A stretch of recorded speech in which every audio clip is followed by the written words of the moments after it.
What's up, wall fans, common sensors, podcast consumers? Welcome to the video feed for episode 61 of Common Sense Sundays with Go Tell It to the Wall, hosted by me, of course, your absolute favorite podcast host, the one and only Sean O'Rourke.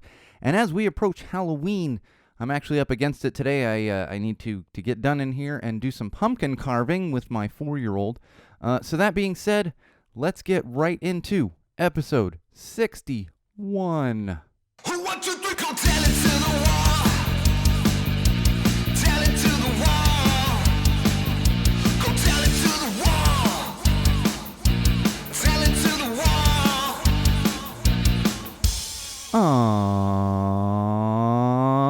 All right, wall fans, common sensors, podcast consumers.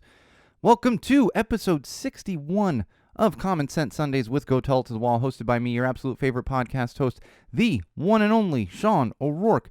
We are approaching Halloween, which means we have our Halloween episode coming up. I'm going to talk a little bit about that, but before we get into that, we always kick things off with our social plugs. You can keep up with us during episodes, for episodes, after episodes, whenever you so please, and you can do that in multiple locations.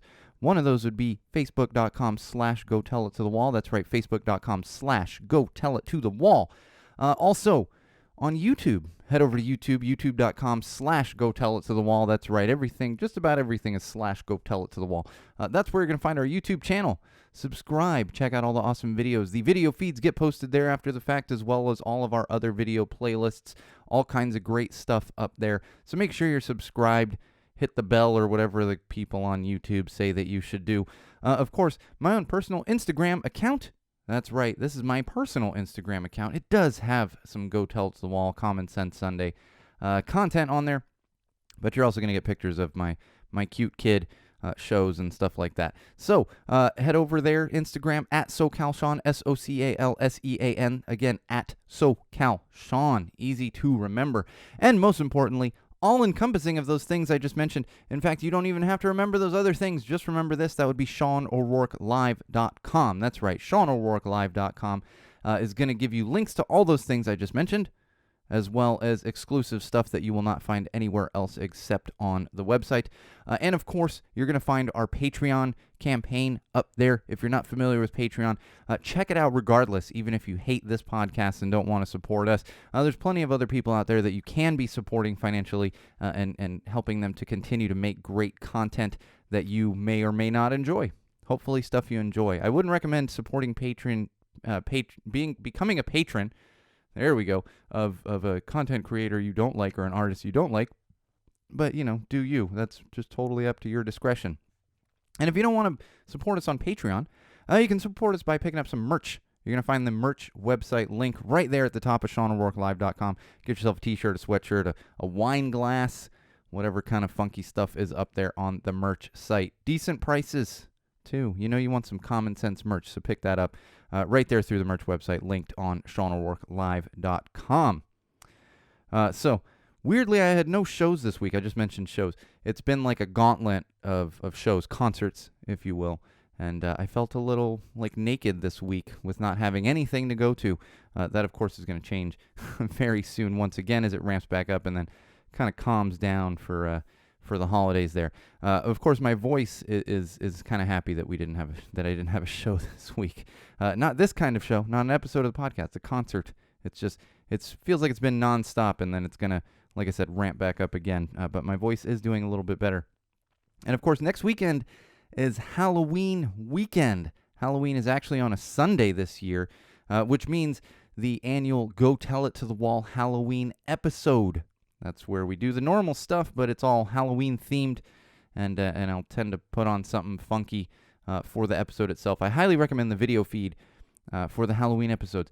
And I'm going to tell everyone, the episode might come out on Saturday just for fun, because I'm thinking about doing like a Saturday evening episode as opposed to a Sunday afternoon episode. I'll keep everyone updated on that. Regardless, you'll be able to catch it because it's not going to be live this year.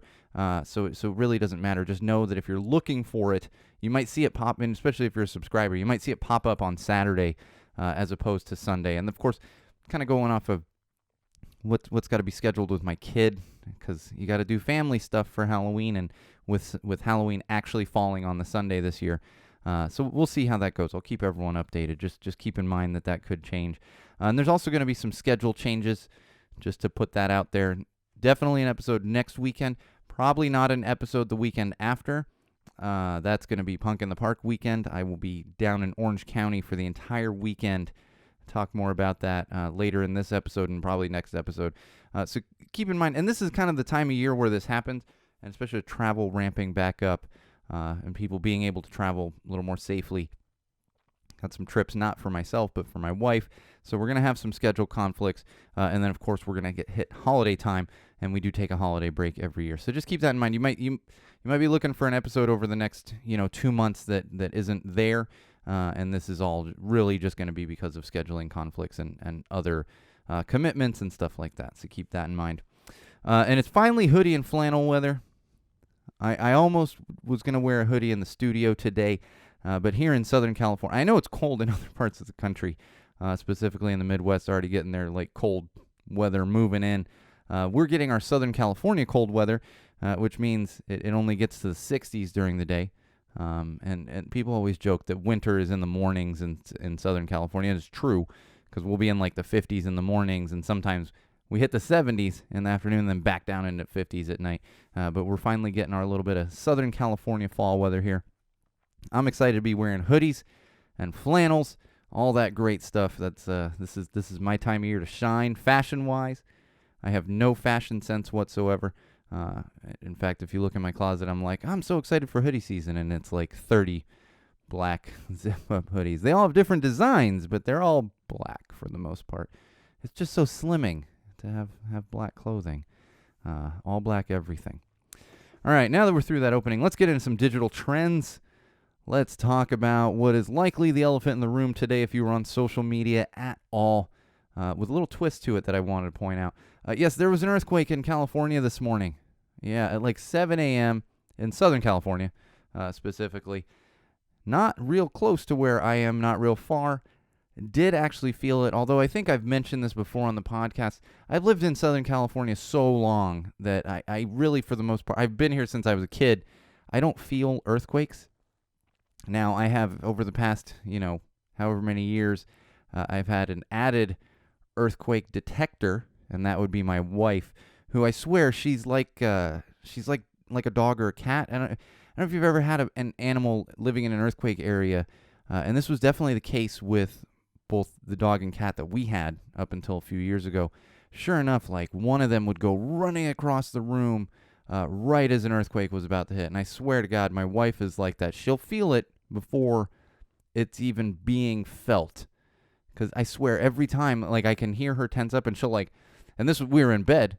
I was asleep, and I'll feel someone grab me, and I'm like, what's going on? And then I can feel the earthquake. So I don't actually feel it, but I do feel my wife feeling the earthquake almost every time. My daughter, true Southern California kid, completely. I turn my wife, is it so okay? And she's like, she's completely asleep. All right. Now I'm going back to sleep. That's just how it works. But it's funny. I put this in digital trends because that's the ongoing joke is as soon as there's an earthquake in California, and it's the same with rain in Southern California, everybody posts about it. They're like, oh my God, it's raining. Oh my God, we had an earthquake. And then it's the joke. And especially people that are not in Southern California are always like, oh, there's the earthquake posts and everything else. What I did find amusing today is I saw multiple people, before I saw anyone from Southern California posting about it, I saw multiple people say, well, here come the earthquake posts from California. And it's like, you're making fun of it, but you're posting it. Honest to God, I saw multiple posts, people not even in Southern California, before I even saw the earthquake posts. And it's like, okay, now the joke's really on you because you're expecting it, and people really aren't doing it anymore in Southern California, at least not my friends. And I think you get numb to it after a while. The earthquakes. My wife's been in Southern California for a very long time, but she is an East Coast. She was raised on the East Coast, so I guess you just don't get used to the earthquakes despite how long you live here, unless you were here as a kid. Me, I'm like, was that what? Oh yeah, I'm going back to bed. The kids okay? All right, I'm going back to sleep. You don't need to do this anymore. So watch out for the earthquake posts, especially from these East Coasters who aren't even experiencing the earthquake. All right. Evil such and such memes. Have you guys seen these? I feel like I'm talking a lot, not about this meme specifically lately, but ones that are just being beaten to death. It was funny for like a day, and if you're not familiar with these people, they're doing like a negative image filter on, like let's say an image of a band, and maybe I should have remembered one offhand, and it'll be like band lyrics, and they're like, evil Blink-182 says blah blah blah, and it's like the opposite of their lyric. This is freaking all over the place right now. You open up any social media platform right now, and you're going to just get inundated with these things. And I get it. Like I said, it was funny for about a day, but still, as a society, like it's some serious thing. As a society, we continue to beat these memes to death. Think of the memes. Don't overuse them. Still don't even really fully understand what a meme is. I'm of that age where I'm like, oh, that's a meme. No matter what it is on social platforms, I'm like, I don't know what's happening right now. If it's a trend, it's a meme or a challenge. Those are the two trends. That's what I call all the trends on social platforms. But it's already played out. Don't find something new. Think of something new. It was funny for like with these trends with these memes. Give it a day, and then let's move on from it.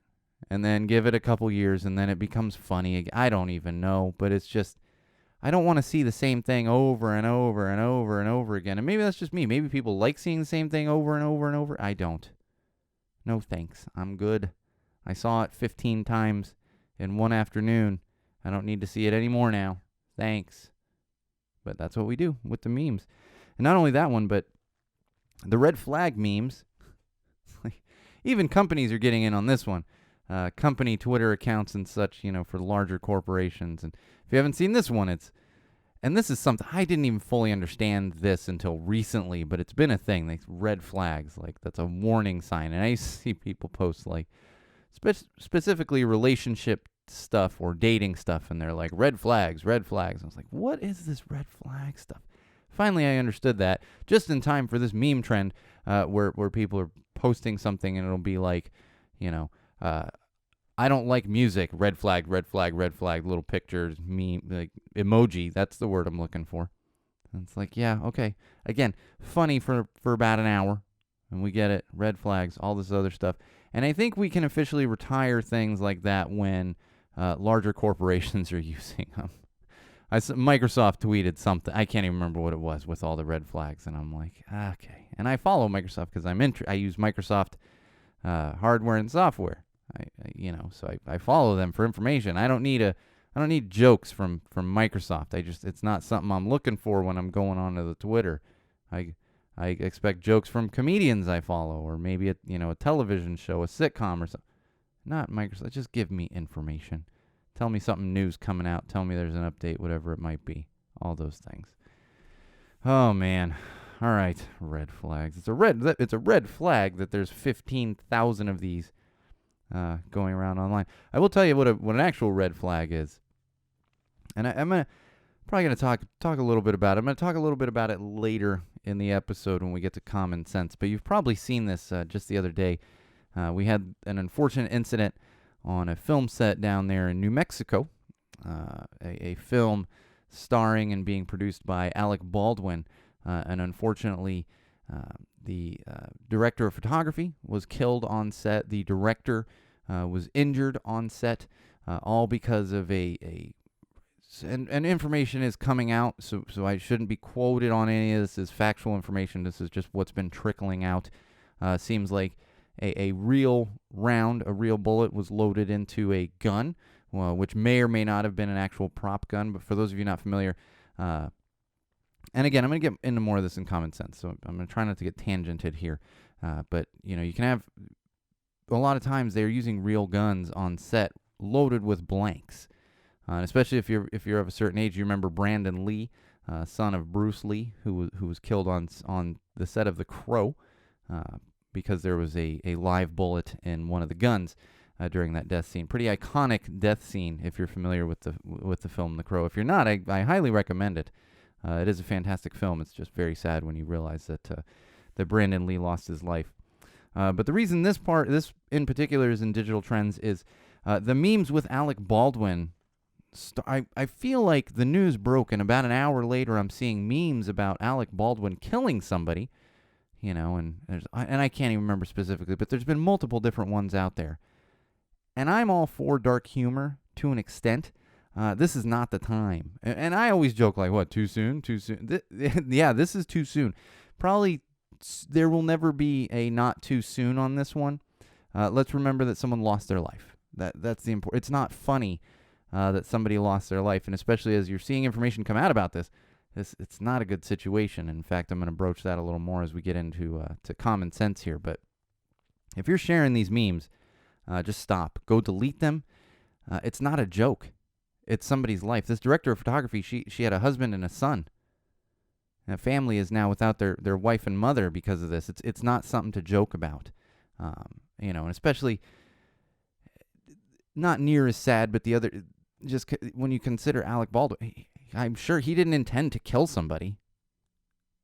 Information's still coming out, but I'm pretty sure this is going to end up being an accidental situation. Maybe someone gets, it's probably not going to be Alec Baldwin. He was handed a gun based on protocols not being done correctly, but he didn't realize there was a live round in that gun. And sure enough, here we are with somebody losing their life and another person being injured. A film set completely shut down, and hopefully some changes coming down the pipe, because these are things that are avoidable, and they're also things that we should not be joking about. So stop with the Alec Baldwin shooting, killing memes, and it's not funny. It's just not. And this isn't because it's being beaten to death. It's just very insensitive. No reason. Knock it off. All right.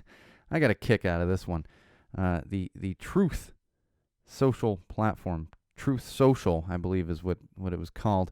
You probably heard about this. This is, the guy promised this, like 2 years ago, or however long ago. It's been a while. That the Orange Menace was going to launch his own social platform. Finally, that platform is going to be launched. I don't even believe it was fully launched yet. These are, sometimes I look at things informationally to come here and yell about it at a wall, but there's also, I don't want to get too deep into things because I just don't care personally. But this one became funny because I believe the platform hadn't even launched yet, and some hackers went in there and basically took over the platform and caused such a stir on this new platform that's not even fully launched yet that they just basically had to shut the whole thing down. It, like I said, hacked before it even launched, and you had to see. That's the thing, you had to see that coming. And especially a little bit I've learned about this is they didn't have the best security out there, the best cybersecurity. It was I guess, and I'm not a hacker. I have enough trouble with memes and understanding what the heck kids are talking about these days. So I don't know anything from a technical standpoint, but it seems from what I can hear that it was a little too easy for hackers to basically take over the site and get them to shut it down. So that's going to be an interesting process, especially if they don't get any real security behind their servers and everything else. So look for that.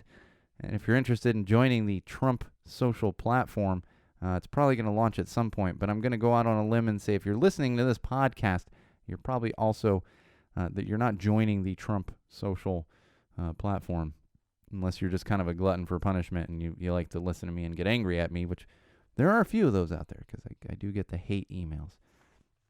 Speaking of emails, somebody emailed me on the website, and I get a lot of like junk, or people are like, "Oh, I'd love to work with you on this," and I'm like, "No, you wouldn't. I got an interesting one the other day through the website. Get tangented here for a sec. Somebody was asking me to get them into Magic Castle, and I was like, "What?" And they had this like plea. It was their friend's birthday, and they wanted to get their friend into Magic Castle along with another couple guests, and they were like pleading with me to please get them on the list.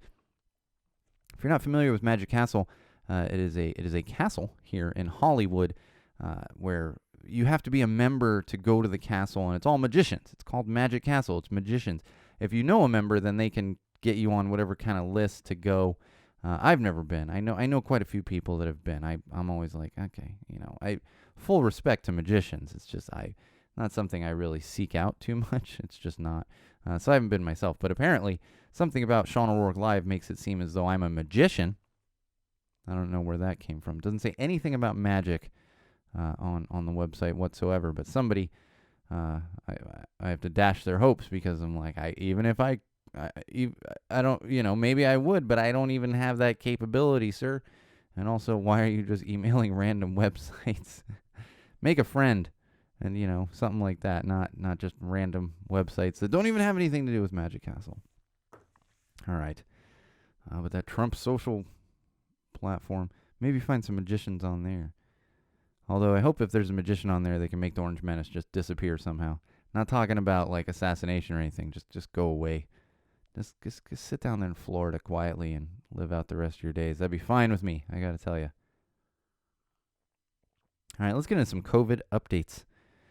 This one really got me, man. This one got me on multiple levels. You might have seen this viral thing that was happening less than a week ago. Some firefighters and police officers in Seattle, because they have a mandate coming up, much like a lot of other cities around the United States, where employees of the city, including public service, firefighters, probably mail carriers would be federal, but lots of different divisions of people have to get vaccinated. So what's happened is a lot of police forces and fire departments have to get vaccinated in these various cities. Well, a bunch of firefighters and police officers in Seattle decided to hold a little protest. And they made it, it's funny because as information came out, we realized it wasn't completely accurate, but they made it seem as though they had been fired. And what they did was they showed up to the city hall there in Seattle and dropped off their boots, because that's a thing, and in protest of the mandates, and making it seem as though they had been fired. Like, we're done, we're fired. We have since found out they have not even been fired yet. They're still going through a process here to see who's getting fired and everything else. Now, a good chance that these individuals are going to not be able to work for those various departments, but it's not even done yet. It was essentially a photo op of a bunch of boots sitting on these stairs. The other thing that really got me, and this one hit me right away, is when you see military tributes to fallen soldiers, a lot of times they put boots out. I don't know if it's specific branches of the military, but I have seen this. So not only are they making a big hullabaloo? Is that a hullabaloo? It's making up words. I feel like I've heard that word before. I think you have to be 80 or over to use it, but I'm going to use it, hullabaloo. Making a big thing out of being fired when they haven't even been fired, just for a photo op to try and get some traction on social platforms. And then on top of that, they're insulting people, in my opinion, who have actually died. They didn't die. You just had to get a shot to keep your job. There's a very distinct difference between refusing to get a vaccination to keep your job and dying in the line of duty. It's two very, very, very different things. So not only is it ridiculous, a terrible publicity stunt, but it's insulting to these actual tributes that include boots and stuff like that. But of course, that's the world we live in now with COVID. Just grow up and get vaccinated. It's not that hard. Just get the vaccination. Science, people. I will say this is something interesting that I feel like I meant to bring up last episode. But if you're not familiar with this, just some useful information that I found. My wife actually found out through our insurance company. We can actually get free home COVID tests. They send them to you for free. It's just included with insurance. I don't know that every insurance provider is doing this. However, if you're in need of a home COVID test, and I've seen a lot of it, and this, I think in California, they're much more accessible, because I see people in other states saying, I'm not going to pay $150 for a COVID test. And it's like, what do you mean? Like, my kid gets tested once a week at school. I know tons of people that are getting regularly tested. What's with this cost? So maybe it isn't nationwide. However, if that's something you might need, keep that in mind. Check with your insurance company. We actually got a few of them just in case we need them, because they send them, and they sent them overnight. My wife went and ordered them through our insurance, and boom, no cost, and they literally arrived the next day. So check with your health insurance company if that's something you may need, because it might be available for you for nothing, just completely free. All right. Oh, protesters. This has been happening for a while. And I haven't really talked about it. And it's even happening in Southern California. And it's funny because I've been seeing a lot of it in San Diego and Orange County, which is not shocking because the whole vaccine mandate and masks, since it's become so politicized, and with those being pretty red areas, for lack of a better word. But now it's creeping up into more of Los Angeles. In fact, I saw a big protest happening this week at one of the high schools in the Valley over here in Los Angeles. Birmingham High School, for those of you familiar with the high schools in the Valley, which I believe is the high school of the Bavona brothers. Don't quote me on that, but all three of the Bavona brothers from the Interrupters, I believe they all went to Birmingham High School. And we're seeing more and more of these protests outside schools where it's parents protesting and harassing students and parents as they're walking kids into school. Now, anybody who's really ever listened to this podcast, I'm in complete favor of protesting, even if I disagree with you. Go out there, protest. But what we're seeing a lot of is harassing students. They're literally getting in students' faces and harassing them as they walk into school. And it's like, it's my choice. It's my choice. It's my, that's the whole thing. It's our choice to not vaccinate our kids. It's our choice to not wear a mask. And it's like, you know what? It's these other kids' choice to wear a mask and to go to school. You're getting in their way now. It's one thing you want to stand across the street and protest and make your voices heard. You can't stop kids from going to school. And it's such a stark contrast from a year plus ago, when kids weren't going to in-person learning and everyone's out there protesting. Our kids want to go to school. Our kids want to go to school. And now they're like, you're stopping kids from going to school. But that's the environment we live in right now. It's really astounding. It's really astounding. I've said it from the beginning that if you don't want to get vaccinated, that's fine. Just stay the hell away from me. I'll feel much better about it when my kid can finally get vaccinated, which will hopefully be coming up soon. That'll be great. And then it's like, you know what, Darwinism. Go ahead. As long as my family's safe, you can do whatever you want with your own life. It's just, don't be spreading it around. And then don't complain that everything's closed up when you're just contributing to it. Maybe you can go leave your boots on your doorstep or something like that. All right, one more thing here in COVID updates. We got some news out of San Francisco. There's apparently only one, because San Francisco is one of those cities that already has the mandate. I believe it's coming into effect, hasn't completely come into effect here in Los Angeles, but they've already got it in San Francisco where you have to be vaccinated to go be a patron of businesses inside. Now they're not saying people should starve for not getting vaccinated, but you can't go to certain places. I've talked about this a little bit over the past few episodes. Well, there's apparently one In-N-Out in the city of San Francisco, which I was like, one? There's only one? Okay. Like 15,000 here in Los Angeles, in the city, let alone the county. But apparently there's one. What they did was they didn't want to enforce this order, and we're not checking for proof of vaccination to let people dine inside their restaurant, this In-N-Out. And so what happened was health inspectors came and shut down the restaurant. And so In-N-Out's making their stand here, of course, and it's utterly ridiculous. And they've since reopened with outdoor dining and takeaway. It's like, you're really arguing over just your dining room here? It's not that hard to just enforce it. I don't understand it at all. But I will say, and In-N-Out, they're like, no, we can't, they didn't say specifically, we're taking a stand, but that's what they're doing. They're trying to push back against this. And they're like, we don't care how much business we lose and everything else. And it's going to be interesting when those mandates come into effect in like Los Angeles, where there's a lot more In-N-Outs. And I'll be curious to see if they're willing to give up all of that revenue in order to take a stand against vaccine mandates. I love me some In-N-Out, but it's not shocking at all. It's just not shocking at all from an In-N-Out. It's just not, unfortunately. All right. Let's get into some mental health here. I don't have a lot this week, but I do want to talk about something.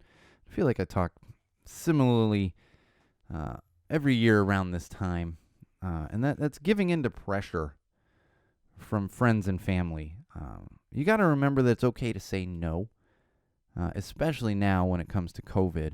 But even outside of COVID and the risks that come with that, whether it's going to a family gathering where people are not vaccinated, People are not wearing masks. People are not being smart about distancing, whatever it might be. It's more than that, because you shouldn't feel pressured into being around friends and family that make you feel less than, that make you feel uncomfortable. That, everybody's got some family that they get together and they just get into arguments and stuff. And I'm not saying you should completely cut out family. It's just know that you don't have to do that all the time. It's okay to just skip that event. Don't give in to pressure because, you need to be here. You need to be here. Not necessarily.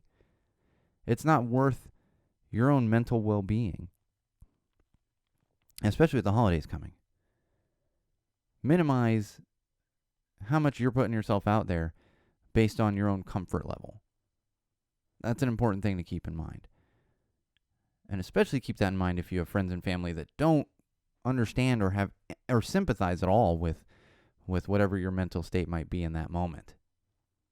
Even if you don't have a mental illness like so many people out there, it's still something you got to keep in mind so that you're not using all of that energy on things that are just not worth it. And even with FOMO, that's been me a lot of times is the FOMO. Like punk rock bowling was a great example. I was feeling all the FOMO. But even if I'd gone, I don't know it would have been worth the stress that would have been caused by being in these huge crowds of unmasked people. Fortunately, there haven't been any kind of outbreaks from those large events, but for me personally, it would have been stressful. I understand that for people out there who were not stressed out by it, who didn't have anxiety about going to these types of things, but it's balancing kind of that FOMO versus the toll that it can take on you physically and mentally. Is it worth kind of giving into that FOMO, that fear of missing out? There's really never a time to feel. You never should be forced to feel uncomfortable, and I think that's the bottom line when it comes to anyone's mental health. There's no reason to be forced to be Now, there are always situations where you want to be a little bit uncomfortable, and there's, immersion therapy, and that's not what I'm talking about. What I'm talking about is it worth the trade-off of the stress and the other people making you feel bad, feel like less of a person, whatever it might be. And sometimes you do have to give into that, but a lot of times we just end up pressured and you do it anyway. And then you pay for it kind of on the back end, Or you're worried about missing out on something, but you're not real comfortable, but you do it. But then what happens is you spend 3 days just completely stressed and anxious about everything else and, how you may have acted or how other people acted or how people made you feel or how situations made you feel. It's not even always people, it's situations. And remember this for others too. Sometimes somebody isn't like just ditching you when they're like, I can't make it this weekend. I would say most times it's not about you. You don't know what they're going through. You don't know what mental state they are in. Most times it's simply just how a particular person is feeling. I've been there myself. I can't go out to this today. It has nothing to do with any particular person. So keep that in mind and don't take it personally and don't pressure others. Don't pressure your friends and family especially when you know that they may be dealing with something. Because that's the thing, too, is you may really want to see somebody and, maybe they don't want to and they end up. You're not really getting that full person anyway. You're not getting the true self of your true friend, your true family, because they're so stressed and they're so anxious in that moment. It's not worth it for anybody. So take that time for yourself and know that other people need that time as well. Recharge, step back, and refocus. And this helps me a lot personally. Sometimes I just have to step away. In the littlest things, too. For example, the other night I don't even know why, I was having a tough time and I was getting a little bit short-tempered with my kid. I wasn't yelling at her, but I could feel it. I was just like, come on. What are we doing now? It's the rage waiting. That's a joke that goes around sometimes on like my dad group, and it's like, you don't know what it's like to be a parent until you've rage waited. That's where you're not even mad. You're mad because you're waiting. And if you've had a kid or a toddler, really any age kid, like sometimes it takes 20 minutes to put on some shoes, and you're like, it should take you 2 seconds to do this. No, 20 minutes. So the other night I was in one of these modes, and I said to my wife, I was like, I'm going to step outside for a few minutes. Stepped outside for a few minutes, kind of cleared my head, listened to a little bit of music, came back in, felt much better. I just needed to focus a little, refocus. And then I could be right there for my kid again, And sometimes don't leave your kid like screaming and crying and be like, I'm out of here. No, you pick those moments when you can kind of recharge and refocus. And keep that in mind. Because it's important for anyone, even if you don't deal with mental health issues or any kind of mental illness, it's still important to have those moments. It really is. All right, let's talk about some positive news. Some positive news out of Louisiana. That's right. I can't remember where specifically this was in Louisiana, but there was a high school in Louisiana. They were having some issues over the course of like 2 or 3 days, and what happened was multiple fights had broken out. 23 students were arrested, something like that, at this high school in Louisiana. And so what happened was some of the dads of students at the school, 40 of them to be specific, got together, and they created Dads on Duty. And it was funny because when I first saw this, I was like, all right, great. Let's calm down, because you see Dads on Duty and you think, oh, this dad's trying to be like security guards or something. Not at all. What happened was they got some shirts made, and they simply went to hang out at the school and hang out with the students and not be like, it wasn't a bunch of yelling at kids or anything like that, or even intimidation. It was more of reassurance, positive reinforcement, and dad jokes. That's what I really enjoyed about this one, was dad jokes. And this is a fantastic thing to see, because a lot of times you hear about parents that just are not that involved in their kids' lives. And I am a big proponent, advocate for being extremely active in your kids' lives. You don't want to be a helicopter parent. I'm sure everyone's heard that term. But you do want to be involved. You want to know what's going on, especially when it comes to a school. I try to get as involved with my daughter's school as much as possible. I've done it. I've actually gotten involved with a couple of things at the school already, like almost too involved, where I'm like, oh great, now I'm an officer on this board group for the great now. But in the end, it's well worth it, because you know what's going on with your kids, and that's what's happening with these dads. And then you probably have students at the school that don't have dads or parents that give them positive reinforcement, even dads or moms. And they're getting a little bit of that at the school, simply through reinforcement and joking. And I'm sure there's some stern stuff like, hey, but all the little clips I saw of these dads, they're, giving high fives and throwing out compliments and everything else. And sure, there's like a, hey, let's get to class. And since these Dads on Duty have started this, no fights have broken out, no arrests, anything like that. The school days have gone much smoother. Now, interestingly, I don't know how it's working, because I can't even go on my kid's campus right now because of COVID. Drop her at the gate, pick her up at the gate. That's a whole thing. So hopefully they're being cautious with that. But I was real happy to see this. Dads, and it doesn't matter that it's dads, parents, just in general, becoming involved in their kids' school and helping to create a positive change through positive reinforcement, In fact, that's going to take me into parenting, where I want to talk about getting involved with activities, school, and friends. This is something that's really important now. I was spoiled as a kid. Both my parents were quite active. My father coached flag football when I was in middle school. My mother was team mom for the roller hockey team, the track team, the cross country team, probably the basketball team when I was playing. It was everything, involved in fundraisers and all that kind of great stuff. And I think that's extremely important to do. Now, you don't want to overextend yourself. Obviously, a lot of parents out there work a lot of hours, and in my house, that's the case. My wife, she cannot be as involved. She's still very involved. She's aware of everything going on at the school, but she can't be as involved because she works a lot of hours for her job. Me, I work less hours, especially right now in COVID, because can't do live events really. And even with live events coming back, I have not gone back simply because I have a 4-year-old who's not vaccinated. But it's so simple, but it makes a huge difference. Huge difference. And like I said, I got a little too involved. I ended up on this. It's not PTA, but it's another council that goes through, works with the teachers and goes through and makes decisions kind of on where funds should go and things that'll be happening at the school. And it can be stressful because I was on a Zoom call for an hour and a half the other day, and I didn't mind it. It was a very, very nice Zoom call, but I was just like an hour and a half. It was supposed to be an hour, and my kid's got to go to dance class, and I'm like, I'm super involved here, but I've also got to get my kid to dance class so I can also stay involved with the dance class. So it eats up time, but in the end, well worth it. So get involved as much as you can if you have kids in school, and even if you're not in school. Know your kids' friends, play dates, all those kinds of things are all simple things that you can do as a parent. And you, in the end, you'll get a lot of joy out of it, seeing your own kid develop, learning new skills, and just the smile. And I mean, my kid at dance class, it's the cutest thing ever. And you can't sit in on the dance class, so I sit out. Either me or my wife sits outside. They have an outside courtyard, so you kind of sit there.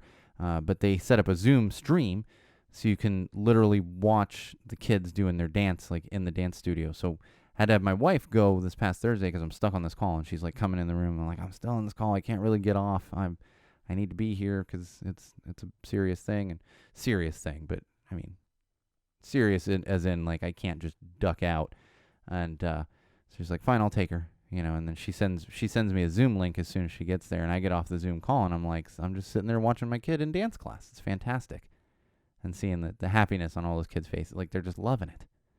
It's important to have those kind of activities, teach them how to nurture friendships, all those kinds of things. Just be involved. Absolutely. And I did get a small reassurance from my kid this week. It was the other night. She had some Halloween stickers. My kid gets so much junk. I don't mean junk in a bad way. It's just she has grandparents that send her stuff, aunts and uncles. Like packages come, and the other day his package comes to the house from my daughter's, my wife's mother's good friend, who she's known forever, and sent a bunch of Halloween stuff for my kid. And in there were these stickers, like Halloween stickers, pretty large ones too. So the other night she's walking around with these stickers. She comes up to me, she puts a sticker on my hand. And she goes, "You did a good job today, Daddy. Here's a sticker for doing a good job." And I was like, "Oh, okay. Well, thank you." So it's nice to get those little reassurances because sometimes it can feel like you're not doing a great job. But getting those random kind words definitely creates a very positive feeling. At least it does for me, and I'm sure it does for anybody out there. When you get unsolicited things like that, because one thing you're like, "Oh, I love you," and they're like, "I love you too." But when they say it first, or my kid, every once in a while she'll just randomly be like, "You're the best daddy in the world, Daddy." And I'm like, oh my God, maybe I am doing okay at this. But those are such a huge thing to get, especially a sticker for doing a good job. Now, the next day she gave me another sticker for doing a good job, and I was like, all right, let's stop wasting these stickers. And I know she gets it from school because at school, when they have a good day, which is great because they pick her up at school, and I'm like, oh, you got a sticker on your hand. You had a good positive day today. And it's like, yep. And she gets real excited. She saves the stickers. She's got them all on a sheet in her room, just a sheet of paper, and she comes home, she sticks that day's sticker up there and then counts them. And I'm like, all right, it's going to be crazy when you have like 100 stickers here and I got to stand here while you count to 100, but well worth it because if you're loving the stickers and you're doing a good job at school, then I'm happy. This was an interesting thing, and I never have any kind of answers in parenting. I like to talk a little bit about what I'm dealing with. Sometimes I get some factual stuff that I've researched myself, but for the most part, it's discussing with other parents or maybe looking something up. Or my wife is a great resource because we'll have a challenge and I'm like doing a quick thing or trying to figure it out myself, and she's like looking up scientists and doctors and like, oh no, and it's like, oh, okay, well that'll work. So I don't have an answer on this, but it's a challenge that comes up once in a while on play dates. And I will say, based on my experience, a little bit of advice for that is, and it's the challenge of letting kids kind of work it out. Whereas as a parent, you want to be involved, and it's partly you want to protect your kid, but you also don't want your kid to be the jerk in a play date situation, like selfishness, being mean in any kind of way. But sometimes you just, and it's not ignore it. You're aware that it's going on, but sometimes you just kind of got to let the kids work it out themselves. And it's definitely an instinct to step in. Your kid's like, no, I'm not going to share this. And you're like, no, you need to share. But oftentimes the kid, they'll realize that they should be sharing. Or they'll get into like a small argument and you're like, you want to step in and be like, guys, let's talk this out. And sometimes you have to. It's kids start coming to blows and slapping each other. He's like, yeah, that's probably time to step in. Sometimes kids are going to work it out themselves. I've seen it multiple times. And my kid's only 4. I've seen it multiple times with my kid when she's playing with other kids. And I want to be like, nope, share that. Oh, no. But oftentimes, they'll figure it out themselves. So if you're a parent, remember that kids,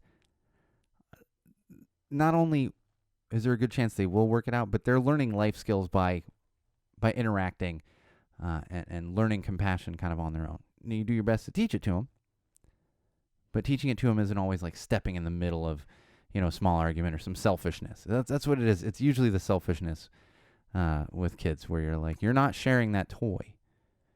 It's like, no, you know what? You got to let them just discuss it themselves. And I've seen it so many times where the toy ends up getting shared without having to be like, share the toy. It's not, they're capable of doing it. So you got to balance the intervening with kind of, overparenting versus compassion and helping your kid along. Because there's a fine line there, at least in my experience. All right, common sense. Got a few common sense topics for you this week. This one's particularly infuriating. There's a high school. I don't even know specifically what high school it was. It's not important. But there's a high school in Paso Robles, California. It's Paso Robles, like central, maybe technically Northern California, more central California. There's some wine country near there, actually, if you're into wine tasting. But I'm not talking about wine tasting. I'm talking about the specific high school. There's a teacher there who had an LGBTQ flag hanging in the classroom. And so one day, a couple of students ran into the classroom, grabbed the flag, and ran out. Stole the flag. And sure enough, like a little while later on TikTok or one of those, there was video of the flag being desecrated, specifically being defecated on and put into a toilet, this LGBTQ flag. Inexcusable to begin with. Inexcusable. Destroying this flag. And stepping back from the fact that, which it shouldn't be, but for some reason it can be a polarizing flag. Shouldn't be. Let's respect each other for the love of God. Stepping back from that, this is property theft. And then destroying the property that was stolen from a classroom.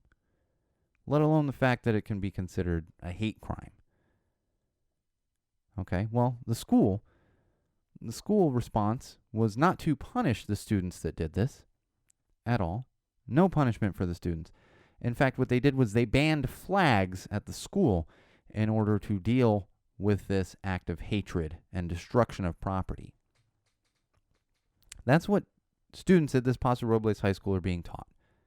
It's okay to steal a flag and completely desecrate it, stolen property, middle of the day out of a classroom belonging to this teacher. It's okay to do that. And in order to keep that from happening again, instead of punishing the kids, there's no flags allowed at the school. Unbelievable. And here's the thing. Can you imagine if this was an American flag? The outrage that would be happening from one side over this?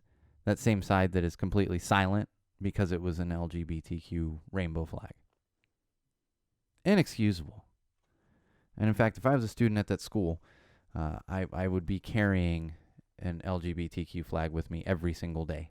And I'd say, you're going to ban flags? I'm going to carry flags until those students are punished. And you can still ban the flags if you need to, but the students need to be punished. Consequences for something that can be considered a hate crime. It's so simple to me. It's amazing to me that there are schools out there, organizations out there that just let these things slide. And their way of, avoiding it in the future is completely off base. All right, some more common sense. This one I really love. Going from ridiculousness to something that's ridiculously awesome. Especially if you're in Southern California, you've probably seen this. There's a tiny home village that just opened up. I believe, or it's either just opened up or it's opening up like tomorrow. And it's interesting because it's not far from my house. It's right here in Highland Park, and I've been driving. I've driven by it a few times on the 110, the parkway here, not far from my house, and I've seen it. And I actually didn't actively do research on it, but I could tell, and there's a bunch of tiny homes, tiny home village, and I was like, oh, that's fantastic. That must be for some of the houseless people that are around here in Los Angeles.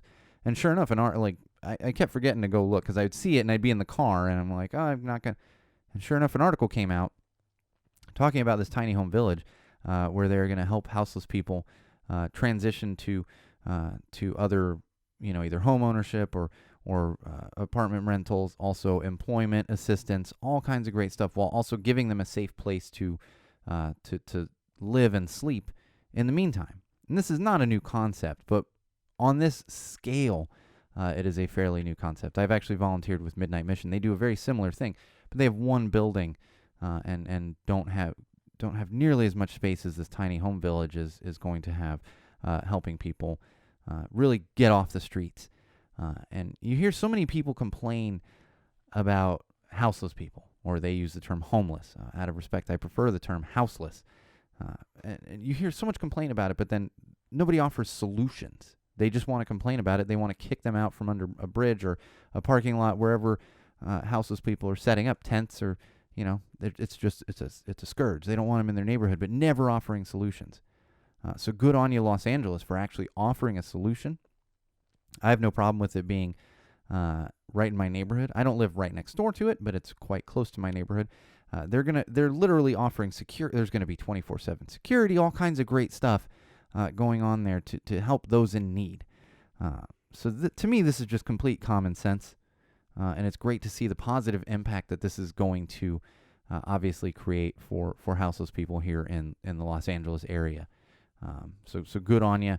Glad to see it, and I'm hoping that a lot of people will take advantage of this and move on to the next part of their lives instead of being stuck houseless and on the streets. All right, vans.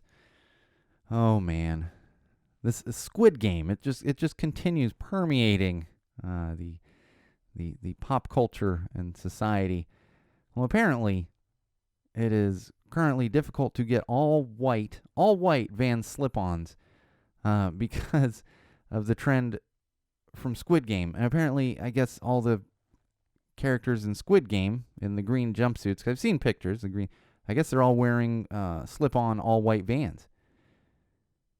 And so there's a huge run on it because of this. I mean, wear what you want. I'm always baffled by a fashion trend that is started by a show that's all about people getting killed.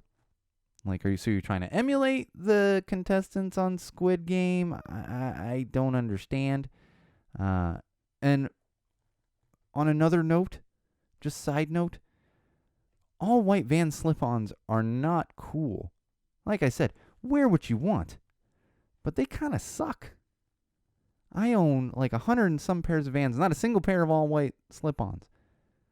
Because why are you wearing all white slip-ons? They're just going to be beige or gray by the end of one day of wearing them. And really the only people who wear them are like nurses and people that have to wear specific white shoes to work. So calm down on the all white Vans slip-ons. There's better looking Vans out there. And just know, as we approach Halloween, you're probably going to see entirely too many people dressed up as the Squid Game contestants. Not only because of the popularity of the show, but it seems like you just need a green tracksuit and all white Vans. And honestly, if you want it for a costume, I love Vans. I mean, buy Vans, for Pete's sake. I got a lot of Vans. But you could get some cheaper all white slip-ons that you're just going to wear for Halloween. So keep that in mind too. But really don't wear the same damn costume that half of the population's going to be wearing. All right, one more thing here in common sense, and this is what I said I was going to get to later in the show regarding firearms on set. The Rookie, which is an ABC show, it airs on Sunday nights. I will admit it right now, The Rookie is one of my guilty pleasures. It features Nathan Fillion. It's not a show for everybody. It's kind of cheesy. It's one of those kind of shows. I don't even know how to fully describe it, but it does have Nathan Fillion, and it's a bit of a guilty pleasure for me. So I'm very familiar with the show. They have announced that they've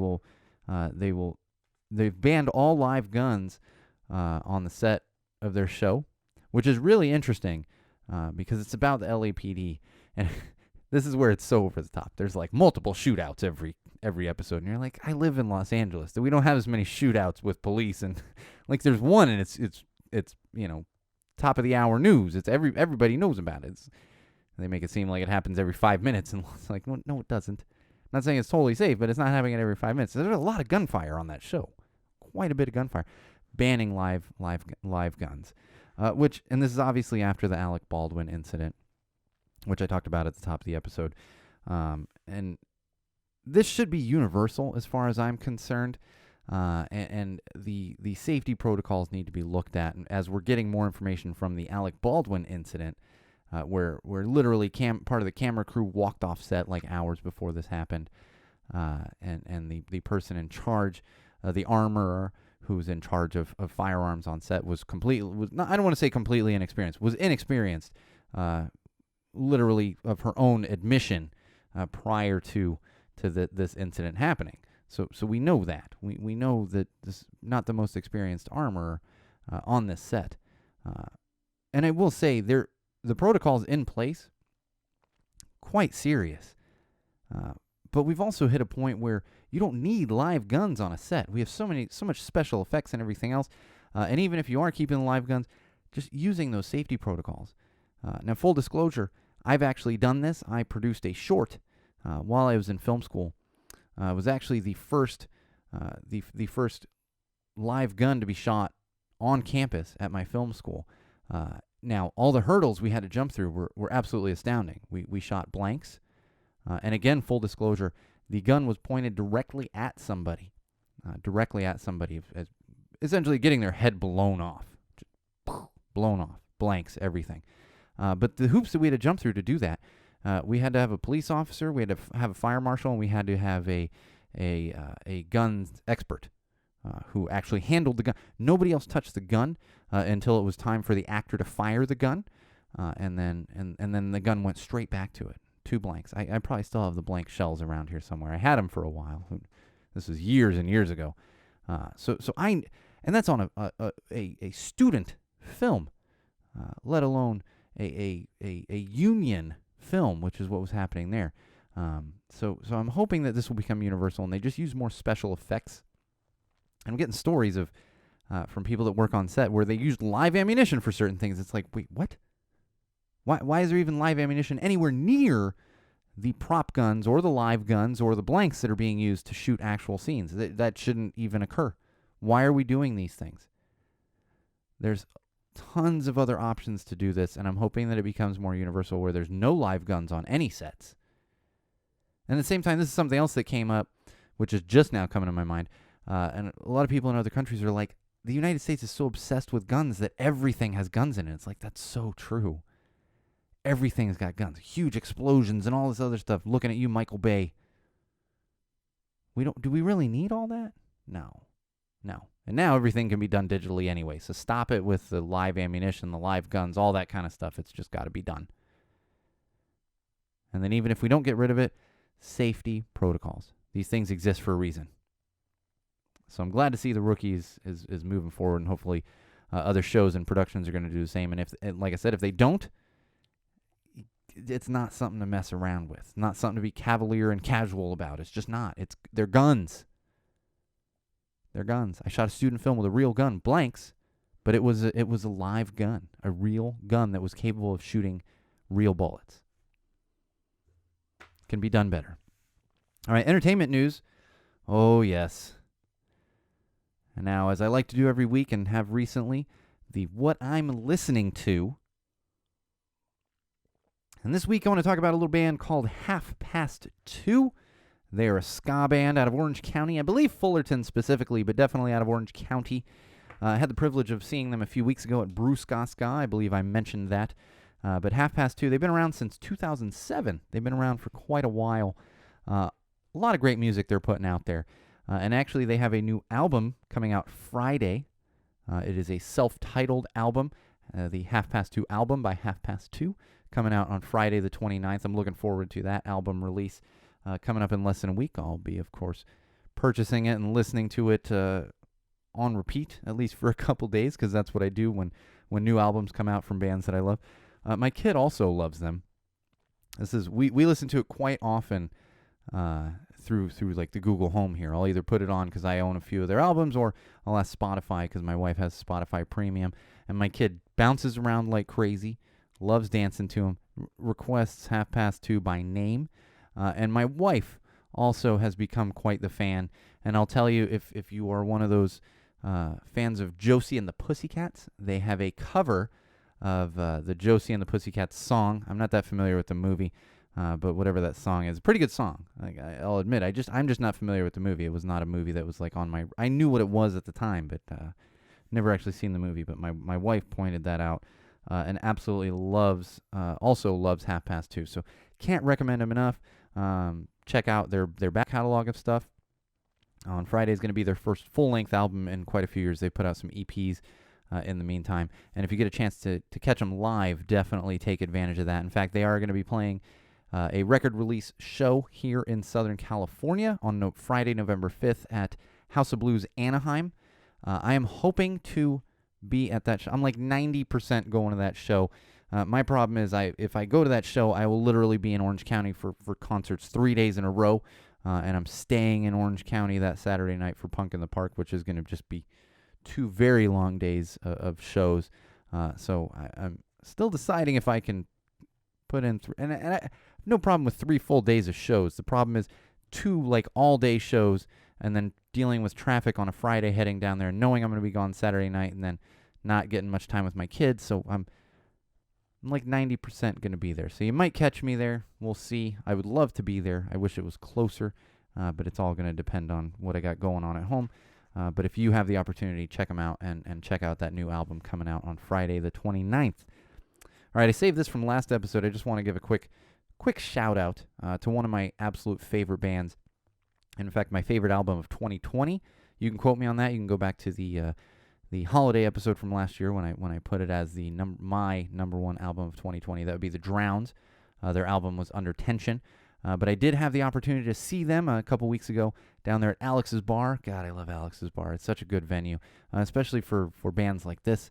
Not a huge crowd there, but damn, do the Drowns put on a good show. I did make the mistake of being a little too close to the speaker. My ears were ringing for about a day and a half. That's just my tinnitus. Forgot to put my earplugs in. I was standing a little too close to the one of the speakers, but still well worth it. Did a lot of dancing. If you go on the Instagram, you'll actually see some photos. If you follow me on Instagram at SoCalSean, you'll see some photos from that specific show. Love the Drowns, and if you ever get a chance to see them live, do the same. They are out of Seattle. They've been playing. They started playing shows again recently, and fortunately, I was able to catch them at Alex's. And interestingly enough, there was a show that was announced that I couldn't make it to, and I was like, "You got to be kidding me!" And then they announced the one at Alex's. I was like, "Sweet, I get to go." So was real happy to enjoy that show. All right, a couple more things, then we're going to wrap it up for this week. World Series matchup, we have it now. I know we don't have a lot of sports watchers on here. We talk minimal sports, but I will say for those of you not familiar with it, we're watching the Astros versus the Atlanta baseball team. So we basically, if you want to cheer for a team in the World Series, you've either got to cheer for the cheaters, or you've got to cheer for the team with the extremely racist chant. I'm not going to imitate the chant. If you really want to know what that chant is, I will say it's called the Chop, and it is not a good chant, and they just let these fans continue to do it at games. I think I talked about it last year when they were playing the Dodgers in the playoffs, because they played the Dodgers in the playoffs last year too. They unfortunately beat the Dodgers last night, so they're going to be going to the World Series, and I will have really zero interest in watching any of this, and I'm absolutely amazed that the chant is even allowed, but I don't want to see either one of these teams win. I wish there was a way for nobody to win the World Series this year. That would be fantastic. Gonna avoid that thing like crazy. We got some news from Facebook, some leaked documents showing that they're going to have a name change coming up for Facebook. I'm gonna save this for next week because we're running short on time here, Wall fans. They're gonna have a name change coming out. Interestingly, I have a feeling this is a bit of a rebrand for them. I don't know what kind of other things are going to change, but with the amount of bad press they've been getting, I'm not shocked by this at all.